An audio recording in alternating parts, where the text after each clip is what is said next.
All right, I'm going in on the Columbus Blue Jackets. I want to try and fix their situation, and I think, not that I have solutions, I'm an outsider. I'm a Detroit Red Wings fan. But I like Columbus. I like some of their pieces. I want them to succeed. I think they have really nice pieces. I just think that to be frank, they're messing this up. And I think Yarmo should be fired today. I think the president should be fired today. And this is some of the things that I would do if I were them. And this is because Columbus has this culture problem, in my opinion. I think that there's just an issue of almost a feeling of not wanting to win. And when you have young players, when you have like Juracek, who by the way is not playing, he's being scratched. They're saying he's not good enough right now. I think that's mind blowing. But okay, we're gonna assume we're gonna keep him down. You have Kent Johnson, Kirill Marchenko, Adam Fantilli. You bought on Johnny Gaudreau. You have a Zach Werenski. Like, there are good pieces here. To me, they kind of remind me of Detroit a couple years ago, right? You have like the older player Larkin. In this case, the older player would probably be Gaudreau, Laine, and Werenski. And then those are your old core, or they're going to call it old core. And then you have your new core. The new core for the Red Wings is Raymond, Seider, and you have a lot of guys in the AHL. And if you're a Columbus fan, you're not going to know them, so I'm not going to name them. But the Columbus Blue Jackets, you guys have your new core, right? Kent Johnson, Marchenko, Fantilli, Juracek, Gavin Brindley. There's a plenty of players that you can bring up eventually. But the goal, in my opinion, is you need to sell. Of course, you're not doing well you're going to be a lottery pick potentially, and move some pieces off that help change the culture. And these are some decent sized pieces, and I think there's some that people are talking about that are maybe the bigger pieces. And I have a bias of one of the players that I want to buy out. By the way, I'm letting you know I'm going to buy him out. As a little sneak preview. But we're going to run through this real quickly just to give you an idea. So Columbus Blue Jackets they're not doing well. 15, 23, and 10. Again, I just don't think there's a lot of hope right now at this point. And I need you to start making some moves. And I'm okay if you start selling some big pieces. I know there's talks about selling off on Provorov. I don't know what you're going to get for him. I think there's value there. But let's kind of go through some of the things that I think, okay? Looking at this right here, kind of seeing what the contracts are. Using Cap Friendly, by the way. I love Cap Friendly. If you don't use it, I'm actually going to probably get a subscription so I can get rid of these stupid ads. But some people I want to get rid of. I want to get rid of Jack Roslovic. I think he moved around a little bit. There hasn't really been a fit here. In my opinion, going over his stats real quick. Roslovic's sitting right here. 10 points in 26 games. You were a decent high draft pick. I think he was drafted... It was traded, but I don't know when his draft pick was. But either way, I think the issue is I think you need to move him. He's a little expensive. He's not performing, so you move him. So I think you move him. So I'm gonna go through kind of some people I think I like. I'm a little biased, but I think there's some people I like, and there's some people I would keep because there's potential here to be part of the core, right? Or you can keep for cheap, in my opinion. So I think you bring back Texier. I think he was gone for a bunch of time, bunch of mental health stuff. I think you bring him in for like a similar contract, probably like a 1.75 over 2 or 3 years. Give him a couple years, right? Just 2 or 3 years. It's a short contract. You're not giving him long term because he hasn't proven himself yet. But I like him as a fourth liner. Again, you can do that for cheap, right? I don't mind these guys. Fantilli, he's on the ELC, thankfully, right? I think you bridge Kent Johnson. I think that maybe short term is probably not going to be smart, or long term not going to be smart, but short term, you got to figure out the direction of the team, right? So I think you bridge all similar years. I think you bridge Kent Johnson for, he's 21, so I'd probably bridge him for 3 or 4 years, probably around like $5 million. Kirill Marchenko, kind of similar. I think I'd do 3 years for him. So the goal is that you want to stagger these guys, right? And when they're going to do it. So I probably do 3 or 4 years. I go 3 years here. 4 years for Kent, 3 years for Marchenko, and 3 for Sillinger. I think those would be smart because you stagger them a little bit, right? Emil Brimstam, I don't really care. Igor Chenikov, I like him. Similar 3 years. I think that'd be great. Bring him in for a good spot. You're not getting rid of Werenski. You're not getting rid of Severson. Provorov, selling him. That's fine. Get a third-round pick for him. Just move him off. You want the cap space. You want to be able to use him. All right, now we're moving to one of the players that I think is a little more of an issue. I would buy out Eric Brandstrom right here. I'd buy out Eric Brandstrom, and I did the math right here.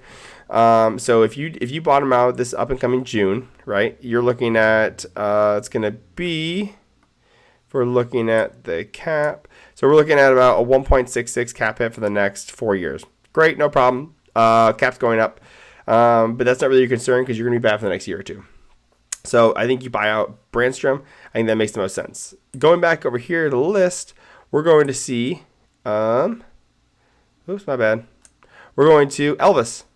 So we are going to Elvis right here, and I mean Blankenberg again. I don't mind him. Jake Bean, I would move away from Jake Bean. I just don't think it's worked out. I think I'm okay moving him. I think his points aren't great either. If we go to Jake Bean, we're going to see 8 points in 45 games and a negative 12. I mean, no one has a great plus minus here, right? But I think you're just better off just moving off away from a guy like Jake Bean. He's older, too old to be part of the old core. Or it's kind of the in-between, right? Between old core and new core. To me, I think you just move on from just, hey, it's just not a needle mover, in my opinion. Same with Andrew Peak, but I guess I could give or take. So Blankenberg, Bean, move away from him. That's fine. And then so there was talks about Elvis Merzlikins wanting to trade. I don't think I think that and I like Elvis a lot. I've liked him as a goalie. I've liked him since he started. I think he had potentially be a great goalie. He needs a new situation. They tried to trade him. No one would take him because no one wanted that long-term contract. He has 4 years, and that's a long time. And so if you can't dump him on somewhere, and he's doing an okay year. I think he's at a .902. If you look at his numbers right here, going to Merzlikins right here, 0.901. So he's average right now. The problem is, who's gonna want to trade for an average goalie? If you're a playoff team, you want a good goalie, and the cap hit makes it even harder at 5.4 because he makes a lot of money. He's good. He's got the intangibles. He's probably in the middle of his prime. This is probably who he is, unfortunately. So it's not looking like a great deal for either party, right? So in my opinion, you buy him out. The cap hit, you can't see it here, but it's going to be 1 point.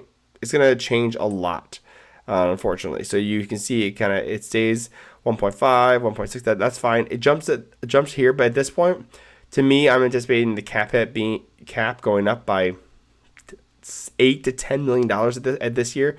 So the essentially $3 million plus the 3 years later, 1.6. So you're looking at about like 4.2 in cap, just kind of taken up. Sorry, they're bad contracts. It's just part of it was part of Jarmo Kekalainen's plan. Didn't work out. Oh well. And then it starts to drop off from there. And again, the cap hopefully is going to continue to go up. So to me, I don't see the issue here of buying out either of those. And that kind of just frees up a little bit more. It kind of helps you breathe a little bit. And that's what I would do if you can't move them. So, but if you can move them, and I think there is a team that would be willing to take them. And this is a complete. I'm doing this as a player trade, and this is not fully together. And so, going over here to the trade, I'm looking at a team like the Los Angeles Kings, because you have a couple players that are kind of falling out of favor with the organization, and being that Alex Turcotte and Arthur Kaliev. So Alex Turcotte hasn't played at all this year, so there's no stats on him, right? And he's going to be an RFA. He's 22 years old, right? So he's an asset that just is there. They're not going to re-sign him. So, and same with Arthur Kaliev, 14 points in 37 games, only getting 13 minutes. I mean, this guy was a pretty high draft pick. I think he was 33rd overall, so he's a second-round draft pick. Again, this is in 2019. So he's not what they're looking for anymore, and that's okay. So you take on the opportunity of these cheaper RFA players that just need a different situation, and if they work out, great. If not, they're just cheap assets that you can move away from, or that the Los Angeles Kings can move away from, and you can say, hey, let's try them out, right? Because either way, these guys are going to either go to the market, right, or going to go on waivers or something like that. Turcotte can be sent down, I guess, but to me, I just think that these kind of guys have fallen out of favor. So let's jump over to a trade. So this is what I'm proposing as a trade here. So what I have, and this is, mind you, this is if if you decide not to buy out Elvis Merzlikins, this is how it would work out, in my opinion. You, the Columbus Blue Jackets, would sell off Elvis Merzlikins and Jack Roslovic. Jack Roslovic is a UFA at the end of the year, but he's a $4 million player. So you're like, hey, well, let's move away from him. He's a UFA. Let's sell him, right? You're also going to sell out Elvis Merzlikins. He has a modified no trade clause. So if we go to his modified no trade clause over here, going to here, he's got a 10-team no trade clause. So that is one stipulation. And usually what I found is that when the discussions that I've had with people is that if you had a 10-team no trade clause, it's usually the 7 Canadian teams and 3 California teams. So that is a stipulation here. So you'd have to ask him to waive his no movement clause. But I think there's an option there, right? Give him a different situation. LA is looking hot, and I think that, and especially I just think it would be better for Elvis and the team to move on from. And Los Angeles needs a goalie, and I think in Los Angeles system that would definitely work out better for them. Again, so for LA, you're moving out Kaliev and Turcotte. Those are the assets you're moving out. You're not getting first. You're not getting picks. I mean, there could be a couple picks in here. Maybe you throw in like a 3rd, 4th round picks, maybe some 5ths, but nothing of consequence. There's no 1st round picks going out here because for Columbus, the benefit is you're moving on a UFA and you're moving on a big contract. So what you're getting back is the 1st and 2nd rounders being Arthur Kaliev and Alex Turcotte. And then you're taking on Carl Grundstrom and Trevor Lewis. So the only issue I have here is the roster of the Columbus Blue Jackets would be over, which I'm okay with, because what you end up doing is just for the time being, because you have Alex Turcotte now, right? So Alex Turcotte is looking over here, Turcotte, he is an RFA. So what you do is you send him down. You say, hey, we want to keep you. We want to extend you. So here's a contract. Here's a 2-year contract. He's 22. Give him a 3-year contract. Give him a 3-year contract at around $2 million. Let's say $2.2 million. He's injured. So maybe you give him a 2-year contract around 1.5. Even a 1-year contract at 1.5 would be fine. Just something to say, hey, we know you're injured. We want you to come back. We want to see what you got. Prove yourself, and you're taking it off LA's hands. Arthur Kaliev, again, a RFA, similar contract, probably a 2-year. Let's go a 2-year, $2 to $2.5 million. I'm okay with that. And then you send down Turcotte because now he's not in your roster. And then we go back to their depth charts, right? So you're taking on 2 forwards. So you send down, but you're taking on 2 forwards, but you're sending Turcotte down. Then you got to send someone else down. So you have Igor Chinnikov, Fantilli, Voronkov. You have, who else can you say now? Nick Blankenberg. I know he's a D. Send him down. So there you go. Send him down. No big deal. And then if one of your defense gets hurt, okay, well then you bring up Davey Juracek. No big deal. To me, that just makes sense to me. Blankenberg, of course, having only six games played and 0 points. Not a ton of ice time, so I don't see it's a win-win there. And you give these guys a chance to play in Columbus, get some heavy minutes, and I think that would help kind of change the culture. You're moving out. Kind of just review real quick what I'm doing is you're doing this big trade. You're gonna move out Elvis, or you're gonna buy him out. You're gonna get not Grunstrom, Goodbranson out. Boom, done, easy. Also, you're picking up Lewis, so Trevor Lewis and Carl Grundstrom. They're just got bodies at this point. You're just getting bodies. Take back contract to make the cap space work, which you're actually saving Los Angeles cap space, because I don't know if you know about LA, their cap is not good. See, no, right here, going to there. I think they have it's like $1,000. Yeah, they got $1,000. I mean, so that is they have no cap space, and they're using LTIR for this too. So to me, I think you're moving out on Elvis, there has been talks of him being an issue in the culture. I don't know this, but I think if he doesn't want to be there and he's already requested a trade, then he's not getting, there's something not clicking there. And so, hey, you don't want to be here? Bye. And I really like Elvis. I like his game. I think he's a great person. I follow him on Instagram. I think he's awesome. His baby is adorable too, by the way. And similar. And now, lastly, I think Line A is the only other one that I would consider like you want to tailor your team around a guy like him and Johnny Gaudreau, and you have these guys who are on long term contracts, and you want to build around them. So imagine you got a left winger like Gaudreau, you get Line A on the right wing, and you put Fantilli there. That's amazing, right? Then you get Boone Jenner, right, being a center. I mean, you get like Kent Johnson over here, and you get Kirill Marchenko. You have four rookies or like three rookies on your top two lines. That is exciting. That makes it so exciting for the fan base because they're seeing these guys get huge minutes. You get maybe Cole Sillinger swaps in there, maybe, and Boone Jenner plays as a third C. And that's the exciting part, is that you want to build around these guys and you want to hype them up, and that's what brings the excitement about them. You get a jersey change in there too, and so again, there's a lot of exciting things you could do with the Columbus Blue Jackets that I just think there's a lot of missed opportunities. And so, let me know what your thoughts are on the Columbus fans, because I'm kind of like I have a soft spot for Columbus.